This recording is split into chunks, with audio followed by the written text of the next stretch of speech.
નમસ્કાર મિત્રો, સ્વાગત છે તમારું અમારી ચેનલ લેવિકા સ્ટોરી પર એક નવા વિડીયોમાં। મિત્રો, જો તમે રવિવારના દિવસે સૂર્યને જળ અર્પણ કરતા વાસણમાં આ 3 વસ્તુઓ નાખો તો તમારા બધા જ દુઃખોનો નાશ થશે, જાણે કે ક્યારે અસ્તિત્વમાં જ ન હોય। મિત્રો, પુરાણો અનુસાર એવું કહેવામાં આવે છે કે વિશ્વના બધા જ મનુષ્યોએ સ્નાન કર્યા પછી સૂર્યદેવને જળ અર્પણ કરવું જોઈએ। મિત્રો, ત્રાંબાના વાસણમાંથી પાણી ચડાવવું ખૂબ જ શુભ માનવામાં આવે છે। પાણીમાં અક્ષત અને ફૂલો ભેળવીને સૂર્યદેવને જળ અર્પણ કરવાથી સૂર્યદેવ ખૂબ જ ઝડપથી પ્રસન્ન થાય છે। જળ ચડાવતી વખતે સૂર્યદેવના મંત્રનો ઉચ્ચાર પણ કરવો જોઈએ। આનાથી શરીરમાં સકારાત્મક ઉર્જા આવે છે। જે લોકોનું સ્વાસ્થ્ય ઘણીવાર ખરાબ રહે છે, જો તેઓ દરરોજ સવારે સ્નાન કર્યા પછી સૂર્ય ભગવાનને પાણી અર્પણ કરે છે તો તેમને થતી બધી જ સ્વાસ્થ્ય સમસ્યાઓ દૂર થઈ જશે। આ બધી સમસ્યાઓ ઉકેલી શકાય છે। ઘણા લોકોની કુંડળીમાં સૂર્યની સ્થિતિ સારી નથી હોતી। આ લોકોએ દરરોજ સ્નાન કર્યા પછી સૂર્યદેવને જળ અર્પણ કરવું જોઈએ। આનાથી તેમના ઘરમાં જે પણ સમસ્યાઓ છે તે સુધરી શકે છે। મિત્રો, લગભગ 200 વર્ષ પછી એવો અવસર આવ્યો છે જ્યારે આ રવિવારે 3 સૌથી મોટા યોગ બની રહ્યા છે, જે કુબેર યોગ, ધનલક્ષ્મી યોગ અને ગજ કેસરી યોગ છે, જેના કારણે આ દિવસ ધાર્મિક દ્રષ્ટિકોણથી ખૂબ જ દિવ્ય અને દુર્લભ માનવામાં આવી રહ્યો છે।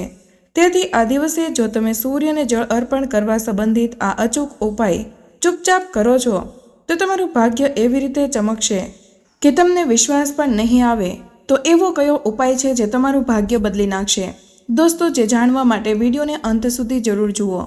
અને મિત્રો, જો તમે પણ તમારા જીવનમાં દેવી લક્ષ્મી અને શ્રીહરિ વિષ્ણુની પૂજા કરો છો તો જો તમે તેમના આશીર્વાદ મેળવવા માંગતા હોય તો વિડીયોને લાઇક કરવાનું અને કમેન્ટમાં જય શ્રીહરિ, જય શ્રી લક્ષ્મી માતાજી લખવાનું ભૂલશો નહીં અને ચેનલને સબસ્ક્રાઇબ પણ કરી લેજો। મિત્રો, સૂર્યદેવને જળ અર્પણ કરવું ખૂબ જ મહત્વપૂર્ણ છે। તેનો અર્થ એ છે કે જ્યારે આપણે સવારે ઉઠીએ છીએ ત્યારે આપણે સૌપ્રથમ સૂર્યદેવના દર્શન કરવા જોઈએ। સ્નાન કર્યા વગર પણ ફક્ત સૂર્યદેવના દર્શન કરો। જો તમારા ઘરની નજીકથી સૂર્ય દેખાય છે, જો ન દેખાય તો ટેરેસ પર જાઓ અને સૂર્ય ભગવાનના દર્શન કરો, તેમને પ્રણામ કરો। ઉગતા સૂર્યને જોઈને તેમને નમસ્કાર કરવાથી તમને તમારા જીવનની ઘણી સમસ્યાઓમાંથી મુક્તિ મળે છે અને તમારે ચોક્કસપણે પાણી અર્પણ કરવું જોઈએ, પરંતુ પાણી અર્પણ કરતા પહેલા સ્નાન કરવું જરૂરી છે। તમારા જીવનની તમામ પ્રકારની સમસ્યાઓમાંથી રાહત મેળવવા માટે પાણી કેવી રીતે આપવું જોઈએ?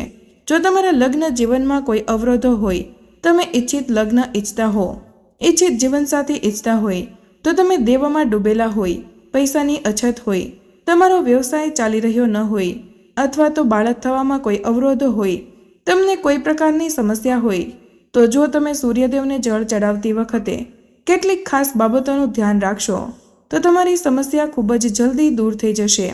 સૂર્યદેવને જળ ચડાવવાથી સરકારી નોકરીમાં આવતી અડચણો દૂર થાય છે। જ્યારે આપણો સૂર્ય બળવાન હોય છે ત્યારે આપણને સમાજમાં માન સન્માન મળે છે, આપણો આત્મવિશ્વાસ વધે છે, મન મજબૂત બને છે, જેના કારણે આપણે જીવનના દરેક ક્ષેત્રમાં સફળતા પ્રાપ્ત કરીએ છીએ। આપણા મનમાં કોઈ પણ પ્રકારનો ભય નથી, આપણું મન આત્મવિશ્વાસથી ભરેલું છે। સૂર્યદેવને જળ ચડાવવું ખૂબ જ મહત્વપૂર્ણ છે। સ્નાન કર્યા પછી દરરોજ પાણી આપવું જરૂરી છે।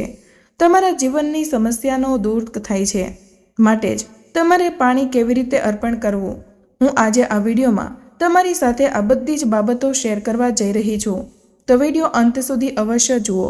આખો વિડીયો જોયા પછી જો તમને આજનો વિડીયો ગમે તો તમારા પરિવાર મિત્રો સાથે શક્ય તેટલો શેર કરો। જો તમે પહેલીવાર ચેનલ પર છો તો ચેનલને સબસ્ક્રાઇબ કરી લેજો। હવે વાત કરીએ કે સૂર્યદેવને જળ ચડાવતી વખતે આપણે કઈ બાબતોનું ધ્યાન રાખવું જોઈએ। ભવિષ્ય પુરાણ અનુસાર સૂર્યને અર્ઘ્ય અર્પણ કરતી વખતે કેટલીક ખાસ બાબતોનું ધ્યાન રાખવું જોઈએ। તો એવી બાબતો જે જો આપણે ધ્યાનમાં રાખીએ તો સૂર્યના આશીર્વાદ ખૂબ જ જલ્દી મળે છે। સૌપ્રથમ, જો તમારે સૂર્યદેવને જળ અર્પણ કરવું હોય તો તમારે સવારે વહેલા ઉઠવું જોઈએ। વહેલા એટલે સૂર્યોદય પહેલા ઉઠવું, આપણે સૂર્યોદય પહેલા જાગવું જોઈએ। અને જો આપણે સૂર્યોદય પછી જાગીએ છીએ તો આપણો સૂર્ય કોઈ પણ રીતે બગડી જાય છે અને તમને અશુભ પરિણામો મળે છે। તેથી જ સૂર્યોદય પહેલા ઉઠો અને સ્નાન કરો વગેરે। તે પછી તમારે સૂર્ય ભગવાનને જળ અર્પણ કરવું જોઈએ। સ્વચ્છ કપડાં પહેરીને તમારે સૂર્ય ભગવાનને તમારા ઘરમાં છત કે બાલ્કનીમાંથી જ્યાંથી પણ દેખાય ત્યાંથી પાણી અર્પણ કરવું જોઈએ. અને જો સૂર્ય દેખાતા નથી અથવા તમે એવી જગ્યાએ રહો છો જ્યાંથી સૂર્ય દેખાતો નથી, તો આવી સ્થિતિમાં તમે તમારા ઘરના કોઈ પણ રૂમમાં સૂર્યદેવનું સ્મરણ કરીને કોઈ પણ વાસણમાં સૂર્યદેવને જળ અર્પણ કરી શકો છો. એવું નથી કે જો સૂર્યદેવ દેખાતા નથી તો તમે પાણી અર્પણ કરી શકતા નથી. તમારે તમારા રૂમમાં બેસીને સૂર્યદેવની પૂજા કરવી જોઈએ, તેમનું સ્મરણ કરવું જોઈએ, તેમના મંત્રનો જાપ કરવો જોઈએ, આદિત્યમ હૃદય સ્તોત્રમનો પાઠ કરવો જોઈએ અને તમે તમારા રૂમમાં કોઈ પણ વાસણમાં સૂર્યદેવને પાણી અર્પણ કરી શકો છો અને તે પછી તે વાસણમાંથી પાણી લઈને વાસણમાં રેડવું જોઈએ. તમારે તેને તુલસીના વાસણમાં રેડવું જોઈએ નહીં. તમારે આ વાત ધ્યાનમાં રાખવી જોઈએ. અને જો તમે તમારા ઘરમાંથી સૂર્યદેવને જોઈ શકો છો તો શ્રેષ્ઠ છે કે તમે તમારા ટેરેસ અથવા તો બાલ્કનીમાંથી સૂર્યદેવને જોતા જ પાણી અર્પણ કરો. આ પાણી માટે તાંબાના વાસણની જરૂર છે. સૂર્યદેવને તાંબાના વાસણમાંથી પાણી અર્પણ કરવું જોઈએ અને તમારે સૂર્યદેવને શુદ્ધ પાણી ભર્યા પછી જ પાણી અર્પણ કરવું જોઈએ. તેને સ્વચ્છ પાણીથી ભરવું જોઈએ અને વાસણ ખોલતી વખતે બંને હાથોથી વાસણ પકડી રાખવું જોઈએ. તેને ધારણ કરતી વખતે ધ્યાનમાં રાખો કે તમારો અંગૂઠો વાસણને સ્પર્શ કરે અને આ પછી તમારે ભગવાન સૂર્યદેવને પાણી અર્પણ કરવું જોઈએ. સૂર્યદેવને પાણી અર્પણ કરતી વખતે તમારે એ પણ ધ્યાનમાં રાખવું જોઈએ કે તમે પાણી અર્પણ કરી રહ્યા હોય ત્યારે તેના છાંટા તમારા પગ પર ન પડવા જોઈએ. તો તમારે આ માટે શું કરવું જોઈએ? કાં તો તમારી સામે એક વાસણ રાખો અને પાણી અર્પણ કરો. ફૂલનું કુંડું રાખો અથવા તો સ્વચ્છ વાસણ રાખો જેમાં તમારે સૂર્યદેવને જોતા અને યાદ કરતા પાણી અર્પણ કરવાનું હોય.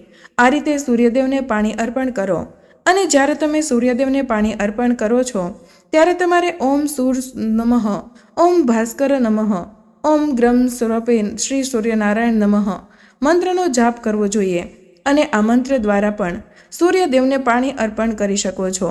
તમે ગાયત્રી મંત્ર દ્વારા પણ સૂર્યદેવને પાણી અર્પણ કરી શકો છો. મંત્રનો જાપ કરતી વખતે તમારે સૂર્યદેવને જળ અર્પણ કરવું જોઈએ. તમારું મુખ પૂર્વ તરફ હોવું જોઈએ. જ્યારે તમે સૂર્યદેવને પાણી અર્પણ કરો છો ત્યારે સવારે થોડું છુપાઈને પાણી અર્પણ કરવામાં આવે છે. તેથી આ રીતે તમારે પાણી અર્પણ કરવું પડશે અને તમારે ધ્યાનમાં રાખવું પડશે કે જ્યારે તમે સૂર્યદેવને પાણી અર્પણ કરો છો ત્યારે જે પાણીનો પ્રવાહ પડે છે, જે પ્રવાહ તમે અર્પણ કરી રહ્યા છો તેની વચ્ચેથી સૂર્યના કિરણો આવી રહ્યા છે તેને જુઓ અને તમારે તેને જોઈને પાણી અર્પણ કરવું જોઈએ. પાણી આપ્યા પછી તમારે પરિક્રમા કરવી જોઈએ. જ્યારે પણ તમે સૂર્યદેવને પાણી અર્પણ કરો છો ત્યારબાદ તમારે પરિક્રમા કરવી જોઈએ. જો તમે ઈચ્છો તો એક પરિક્રમા અથવા તો 3 પરિક્રમા કરી શકો છો. ભગવાન સૂર્યદેવના મંત્રનો જાપ કરતી વખતે તમારે જ્યાં ઊભા છો ત્યાં 1 કે 3 વાર પરિક્રમા કરવી પડશે.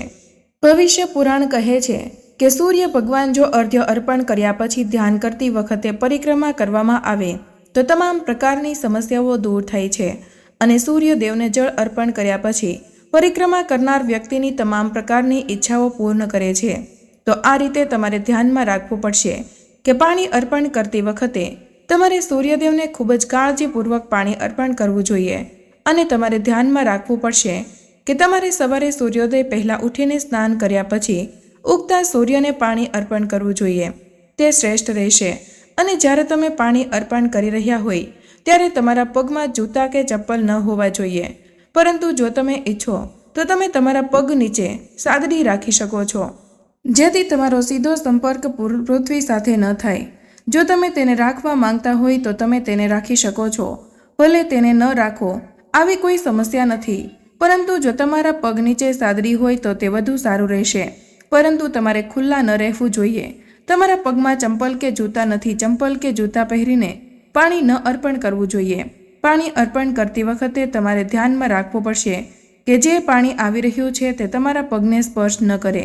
અને જ્યારે તમે પાણી અર્પણ કરો છો ત્યારે તે પાણીનો સ્પર્શ એટલે કે તમે જે પાણી અર્પણ કર્યું છે તે નીચે પૃથ્વી પર હોય છે ત્યાંથી તમારે તમારી 2 આંગળીઓથી પાણી લઈને તમારા કપાળ પર, તમારા હૃદય પર લગાવવાનું છે. આ રીતે તમારે સૂર્ય ભગવાનને પાણી અર્પણ કરવાનું છે. હવે વાત કરીએ કે જો તમે ધન પ્રાપ્તિ માંગતા હોય, તો દેવામાંથી મુક્તિ થવા માંગતા હોય, તમારા વ્યવસાયમાં પ્રગતિ ન થઈ રહી હોય, તમને સતત નુકસાન જઈ રહ્યું હોય તો તમારે ત્રાંબાનું વાસણ લઈને તેમાં કુમકુમ અથવા તો રોલી નાખવી જોઈએ અને પછી સૂર્યદેવને પાણી કેવી રીતે અર્પણ કરવું જોઈએ. પાણીમાં થોડો અક્ષત નાખો. ત્યારબાદ સવારે ઉગતા સૂર્યને ભગવાન સૂર્યદેવને જોઈને અર્ઘ્ય અર્પણ કરો. ઓમ સૂર નમઃ, ઓમ સૂર નમઃ, ઓમ ભાસ્કરાય નમઃ આ મંત્ર આવી રીતે જાપ કરતી વખતે સૂર્યદેવને અર્ઘ્ય અર્પણ કરો.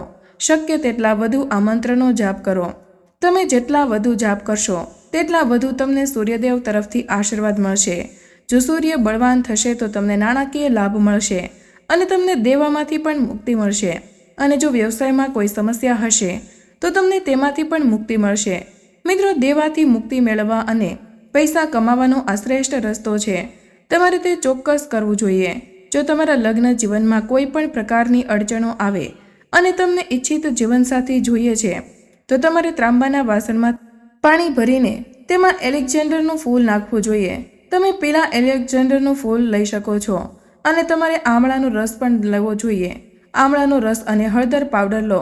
આ 3 વસ્તુઓ એક વાસણમાં રેડો અને સૂર્ય ભગવાનને જોતા સૂર્ય ઓમ સૂર નમઃ, ઓમ ભાસ્કરાય નમઃ મંત્ર સાથે પાણી અર્પણ કરો. અને તમારે આ દરરોજ કરવાનું છે. રવિવારથી શરૂઆત કરો. જો તમે પહેલાથી જ પાણી અર્પણ નથી કરી રહ્યા તો રવિવારથી શરૂઆત કરો અને તમારે આ 3 વસ્તુઓ નાખવી જોઈએ. ઈચ્છિત જીવનસાથી મેળવવાની ઈચ્છા અથવા તો વહેલા લગ્નની ઈચ્છા સાથે તમારે સૂર્ય ભગવાનને નમસ્કાર કરીને ઉપાય કરવો જોઈએ. ખૂબ જ જલ્દી તમને સૂર્ય ભગવાનનો આશીર્વાદ મળશે અને તમારા લગ્નમાં આવતા અવરોધો દૂર થાય છે. આગળનો ઉપાય એ છે કે સંતાન પ્રાપ્તિ માટે અથવા તો લગ્ન જીવનને ખુશ કરવા માટે શું કરવું જોઈએ. ચાલો તમને જણાવીએ. મિત્રો, જો તમે બાળક પ્રાપ્ત કરવામાં કોઈ અવરોધોનો સામનો કરવો પડી રહ્યો છે તો તમારે તાંબાના વાસણનો ઉપયોગ કરવો જોઈએ. વાસણમાં શુદ્ધ પાણી ભરો. તમારે થોડી રોલી અને લાલ એલેક્ઝાન્ડર ફૂલ નાખવું પડશે. પછી ભગવાન સૂર્યદેવને પાણી અર્પણ કરવું પડશે. આ લાલ ફૂલ, અક્ષત અને રોલી તમારે આ 3 વસ્તુઓ પાણીમાં નાખવી પડશે. તે પછી ભગવાન સૂર્યદેવને પાણી અર્પણ કરવું પડશે. ઓમ સૂર નમઃ, ઓમ ભાસ્કરાય નમઃ. તમે ગાયત્રી મંત્ર અને બ્રહ્મ સ્વરૂપિણી શ્રી સૂર્યનારાયણ નમઃનો જાપ પણ કરી શકો છો. તમે આ મંત્ર દ્વારા સૂર્યદેવને પાણી પણ અર્પણ કરી શકો છો. તો આ રીતે તમારે પાણી અર્પણ કરવું પડશે અને આ ઉપાય દ્વારા સંતાન પ્રાપ્તિમાં આવતી અવરોધો, લગ્ન જીવનમાં આવતી સમસ્યાઓ, જેમ કે તમારા લગ્ન જીવનમાં મીઠાશ નથી, આ ઉપાય કરવાથી તમારા લગ્ન જીવનમાં મીઠાશ આવશે. તમને સંતાન પ્રાપ્તિ થશે અને આ રીતે જ્યારે આપણે પાણી અર્પણ કરીએ છીએ ત્યારે ઘરમાં સુખ અને સમૃદ્ધિ પણ આવે છે. નાણાકીય લાભ પણ થાય છે. તો મિત્રો, સવારે વહેલા ભગવાન સૂર્યદેવને જળ ચડાવ્યા પછી લાલ ફૂલ ચડાવીને તેમના મંત્રનો જાપ કરવો ખૂબ જ શુભ માનવામાં આવે છે. તેથી જ જો તમે કોઈ મુશ્કેલીનો સામનો કરી રહ્યા છો, સમસ્યાઓથી ઘેરાયેલા છો અને કોઈ રસ્તો મળી રહ્યો નથી તો તમારે સૂર્યદેવને જળ ચડાવવું જોઈએ. જો તમે દરરોજ ભગવાન સૂર્યદેવના મંત્રનો જાપ કરો છો અને સૂર્યદેવને જળ અર્પણ કરો છો તો તમારી સમસ્યાઓ ખૂબ જ જલ્દી ઉકેલાઈ જાય છે. તો મિત્રો, આજનો વિડીયો અહીં પૂર્ણ કરીએ છીએ. આજની આ માહિતી તમને કેવી લાગી તે કમેન્ટમાં જરૂર જણાવજો. માહિતી પસંદ આવી હોય તો વિડીયોને લાઇક અને તમારા મિત્રો સાથે શેર કરજો. ચેનલ પર નવા હોય તો ચેનલને સબસ્ક્રાઇબ કરવાનું ભૂલશો નહીં. મળીએ એક નવા વિડીયોમાં. ત્યાં સુધી બધા જ મિત્રોને જય શ્રી કૃષ્ણ, જય સૂર્યદેવ. ધન્યવાદ.